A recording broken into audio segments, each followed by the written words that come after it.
जय हिंद दोस्तों स्वागत है आपका आपके अपने YouTube चैनल ज्ञानदेह होस्ट में। और इस वीडियो में मैं आपको बताने वाला हूं SSC CHSL 10+2 online form 2022 mobile से कैसे फिलअप करना है। और इसका प्रोसेस आपको इस वीडियो के अंदर स्टेप बाय स्टेप पूरा दिया जाएगा, जहां पर आपको बहुत अच्छे से बताया जाएगा इस फॉर्म को भरने के बारे में, ताकि आपसे कोई भी मिस्टेक न हो। तो चलिए दोस्तों शुरू करते हैं।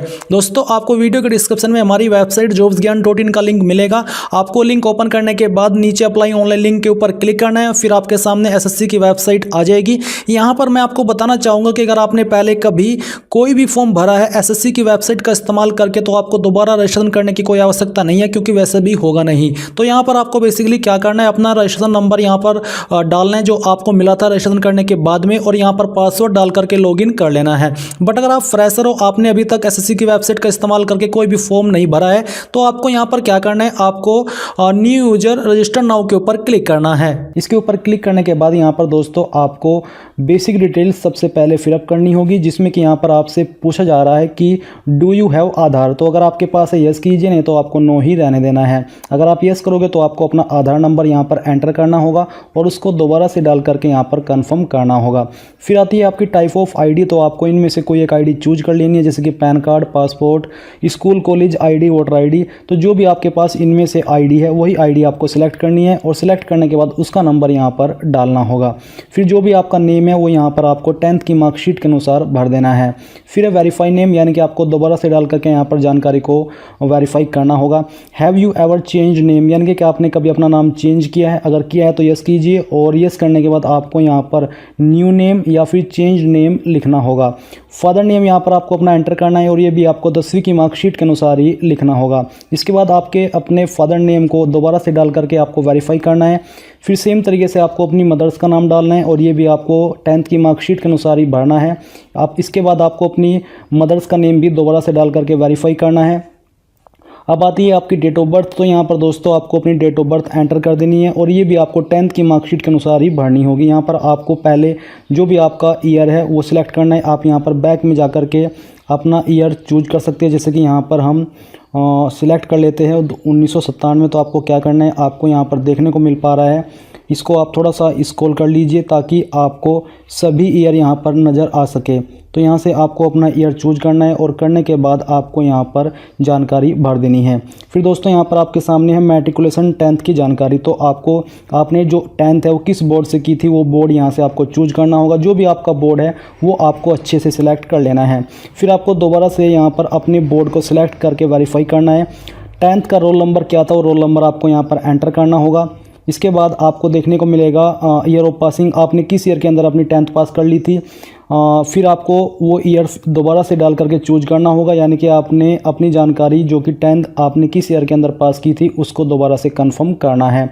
जेंडर आपका जो भी है यहाँ से आपको सिलेक्ट कर लेना है, उसको दोबारा से डाल करके फिर वेरीफाई करना होगा। लेवल ऑफ एजुकेशनल क्वालिफिकेशन, यानी कि आपकी जो एजुकेशनल क्वालिफिकेशन है उसका हायर लेवल क्या है वो आपको यहाँ पर सिलेक्ट कर लेना है।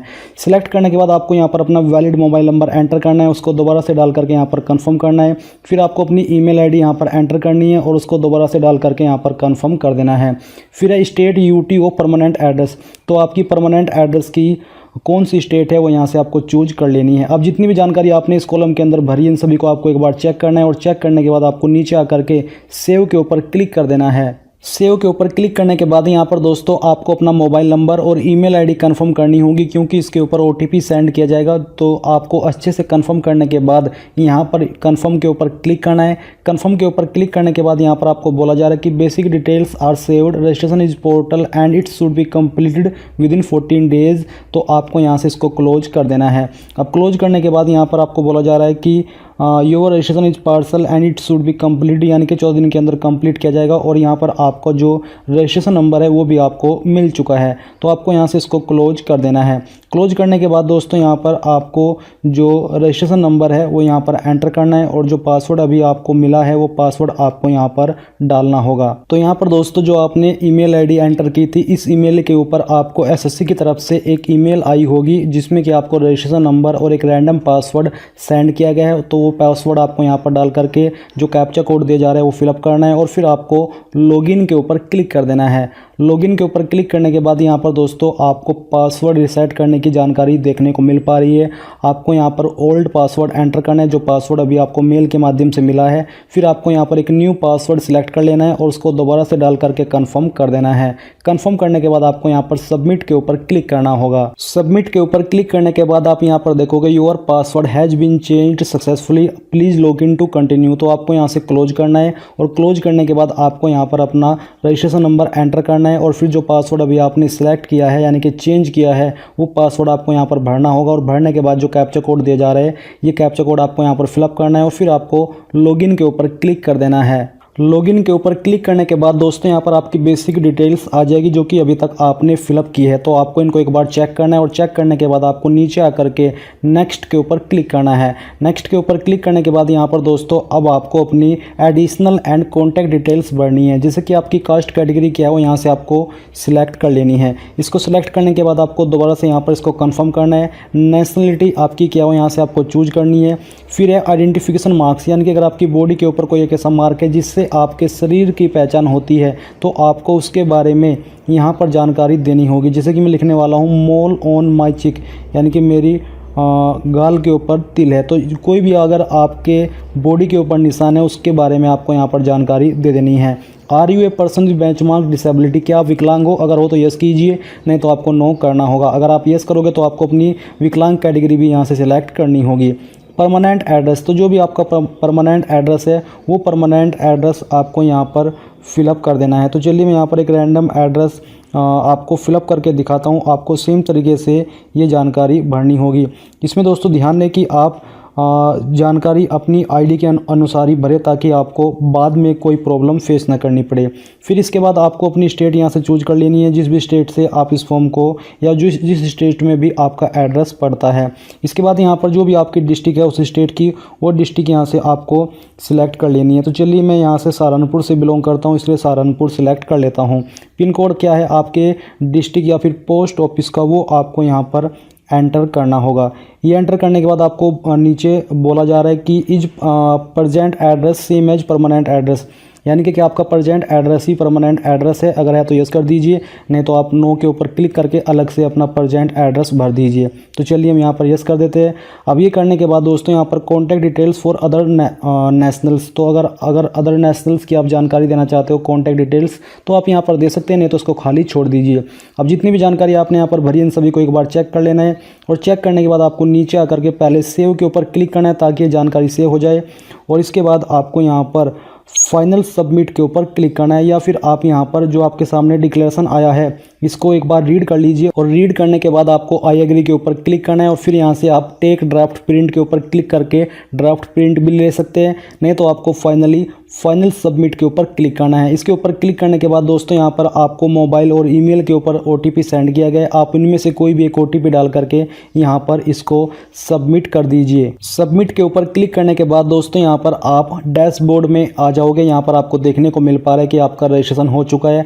अगर अभी भी आप अपनी जानकारी मॉडिफाई करना चाहते हो तो आपको यहाँ पर मॉडिफाई रजिस्ट्रेशन के ऊपर क्लिक करना है। इसके ऊपर क्लिक करके आप इन सभी जानकारी को अभी भी मॉडिफाई कर सकते हो। बट अगर आपने एक बार फॉर्म को सबमिट कर दिया इसके बाद आप कोई भी जानकारी अगले फॉर्म भरने तक मॉडिफाई नहीं कर सकते। तो आपको क्या करना है, आपको लेटेस्ट नोटिफिकेशन के ऊपर टच करना है यानी कि क्लिक करना है। अब आपके सामने लेटेस्ट नोटिफिकेशन में ऊपर की तरफ आ जाएगा combined higher secondary 10+2 level exam. तो यहाँ पर आपको क्या करना है, आपको जो अप्लाई का लिंक देखने को मिल पा रहा है आपको इसके ऊपर क्लिक करना है। इसके ऊपर क्लिक करने के बाद जो आपने रजिस्ट्रेशन करते समय जानकारी भरी थी वो जानकारी यहाँ पर दी गई है और कुछ जानकारी आपको यहाँ पर भरनी है।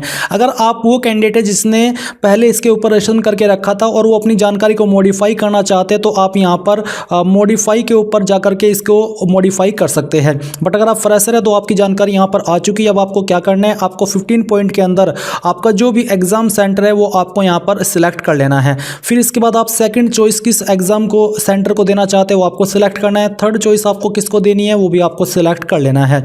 नीचे आता है मीडियम फॉर टाइपिंग टेस्ट, क्योंकि इसमें टाइपिंग टेस्ट होगा तो आप कौन सी लैंग्वेज में टाइपिंग टेस्ट देना चाहते हैं वही आपको सिलेक्ट सिलेक्ट करना है। जो भी लैंग्वेज आपने सिलेक्ट किया उसको दोबारा से सिलेक्ट करके वेरीफाई कर लीजिए और ध्यान ये दीजिए कि आप बाद में ये नहीं कर सकते कि पहले यहाँ पर आप इंग्लिश सेलेक्ट कर ले और फिर जिस दिन आपका टाइपिंग टेस्ट हो आप सोचे कि मैं हिंदी में दे दूँ, तो ऐसा नहीं होगा। इसलिए सोच समझ के आपकी चॉइस के अकॉर्डिंग इसको सिलेक्ट करें। फिर 17 पॉइंट में आपसे पूछे कि whether 12th standard pass in science stream, क्या आपने साइंस से किया 12वीं, जिसमें कि आपके पास मैथमेटिक्स सब्जेक्ट था। अगर हाँ तो यस कीजिए, नहीं तो आपको नो करना है। तो चलिए हम यहाँ पर यस करते हैं। फिर आता है कि आप एक्स सर्विसमैन हो जो कि या फिर सर्विंग कर रहे हो आर्म फोर्स के अंदर। अगर हाँ तो यस कर दीजिए, नहीं तो आपको यहाँ पर नो करना है। अगर आप यस करते हो तो आपको बताना होगा date of joining the arm force, date of discharge, ये सब जानकारी। बट अगर आपने वहाँ पर नो किया तो आपको ये सब भरने की कोई भी आवश्यकता नहीं है, क्योंकि आपके सामने ये ऑप्शन एप्लीकेबल नहीं होंगे। अब आता है आपका क्या आप एज रिलैक्सेशन के अंदर, यानी कि क्या आप एज के अंदर छूट चाहते हैं। अगर आप SC ST OBC कैंडिडेट है तो यहाँ पर आपको छूट मिलती है, और अगर आप SC ST OBC है और आपकी ओवर एज नहीं हुई है तो आप यहाँ पर नो कर दीजिए, भले ही आपको छूट मिलती है। बट अगर आप ओवर एज हो चुके हैं तब आप यहाँ पर यस करके आपकी कैटेगरी सेलेक्ट कर सकते हैं कि आप किस कैटेगरी के तहत आयु सीमा के अंदर छूट चाहते हैं। तो मैं यहाँ पर बेसिकली आपको दिखा रहा हूँ, बट इसमें मैं नो करता हूँ कि मुझे छूट नहीं चाहिए।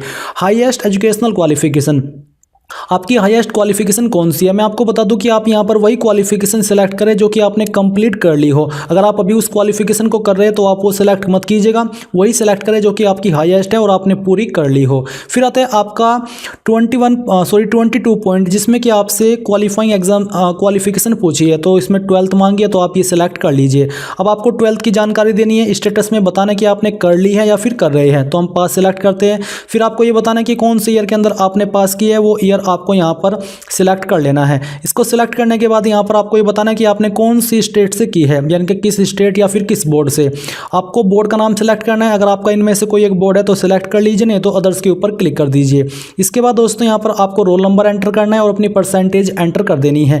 अगर आपके नंबर CGPA के अंदर है तो आप CGPA भरेंगे, परसेंटेज खाली छोड़ देंगे। अगर आप परसेंटेज भर रहे हैं तो CGPA भरने की कोई आवश्यकता नहीं है। 23 पॉइंट में बेसिकली आपसे पूछा कि क्या जो डिटेल्स आप SSC की वेबसाइट पर भर रहे हैं, क्या आप ये जानकारी SSC को देना चाहते हैं जिससे कि वो आपको आगे जॉब से रिलेटेड डिटेल्स सेंड करती रहे। अगर हाँ तो यस कीजिए, नहीं तो आपको नो कर देना है। इसके बाद आपकी जानकारी यहाँ पर आ जाएगी। अब आपको फोटो एंड साइन अपलोड करना है। मैं आपको बता दूं कि अब फोटो के ऊपर डेट लिखनी कंपलसरी नहीं है, आप लिखना चाहे लिख सकते हैं, नहीं लिखना चाहे नहीं लिख सकते हैं। बट आपका फोटो 1 नवंबर 2021 के बाद का खींचा हुआ होना चाहिए, ऐसा उन्होंने बोला है। तो आपको क्या करना है, आपके फोटो का साइज 20 से 50 KB के अंदर रहना चाहिए। तो चूज फाइल के ऊपर क्लिक कीजिए और इसके बाद जहां पर भी आपका फोटो है वो अपलोड कर दीजिए। फोटो सिलेक्ट करने के बाद आपका फोटो यहां पर आ जाएगा। फिर आपको सेम तरीके से सिग्नेचर अपलोड करना है। सिग्नेचर का साइज 10 से 20 KB के बीच में रखा है। इसके बाद यहां पर आपसे पूछा है 27 पॉइंट में कि क्या आपने फोटो 1 नवंबर 2021 के बाद में लिया है, तो आपको यहां पर यस कर देना है। यस करने के बाद आपके सामने डिक्लेरेशन है, आपको आई एग्री के ऊपर क्लिक करना है और फिर ये जो कैप्चा कोड यहां पर आप देख पा रहे हैं ये आपको फिल करना है। फिल करने के बाद आप प्रीव्यू के ऊपर क्लिक करेंगे। प्रीव्यू के ऊपर क्लिक करने के बाद जितनी भी जानकारी आपने भरी है उन सभी का प्रीव्यू आ जाएगा। आप एक बार फिर से सभी जानकारी को चेक कर सकते हैं। अगर आपको लगता है कोई जानकारी गलत है तो आप एडिट मॉडिफाई के ऊपर क्लिक करके उसको सही कर सकते हैं, नहीं तो आपको यहाँ पर सिंपली सबमिट के ऊपर क्लिक करके यहाँ से ओके कर देना है। अब यहाँ पर आपका फॉर्म प्रोविजनली एक्सेप्टेड है। अगर आप यहीं से प्रिंट लेना चाहते तो प्रिंट के ऊपर क्लिक करेंगे, बट अगर आप डायरेक्टली पेमेंट पर बढ़ना चाहते तो आप यहाँ पर यस कर दीजिए। यस करने के बाद आपके सामने पेमेंट का मोड आएगा, तो मैं ऑनलाइन सेलेक्ट करता हूँ और यहाँ से सबमिट कर देता हूँ। सबमिट करने के बाद आपको पेमेंट के पेज पर ट्रांसफर किया जाएगा। आप यहाँ पर इनमें से जिस माध्यम से चाहिए अपनी एप्लीकेशन फीस जमा कर सकते हैं। जैसे कि मैं SBI डेबिट कार्ड सेलेक्ट करता हूँ, आपको इसके ऊपर क्लिक करना है, फिर यहाँ से कंफर्म करना है। इसके बाद आपको एक बार फिर से कंफर्म करना है। अब आपके सामने जानकारी फिल करने का जो सेक्शन है वो आ जाएगा। आप यहाँ पर कार्ड की जानकारी दे दीजिए और ये देने के बाद पे के ऊपर क्लिक कीजिए। जैसे आपकी फीस जमा होगी आपको इसी वेबसाइट के ऊपर रिडायरेक्ट किया जाएगा जहाँ से आपने फॉर्म फिलअप करना स्टार्ट किया था, और आपका अपना फाइनल प्रिंट आउट आप ले पाएंगे। इस प्रकार से आप लोग SSC CHSL 10+2 online form 2022 mobile से भर पाएंगे। आई होप ये जानकारी आपको पसंद आई होगी। अगर आई है तो आप इस वीडियो को लाइक, शेयर और आपके अपने यूट्यूब चैनल ज्ञानदेव होस्ट को सब्सक्राइब करके बेल आइकन को ऑन कर ले। Thanks for watching. जय हिंद।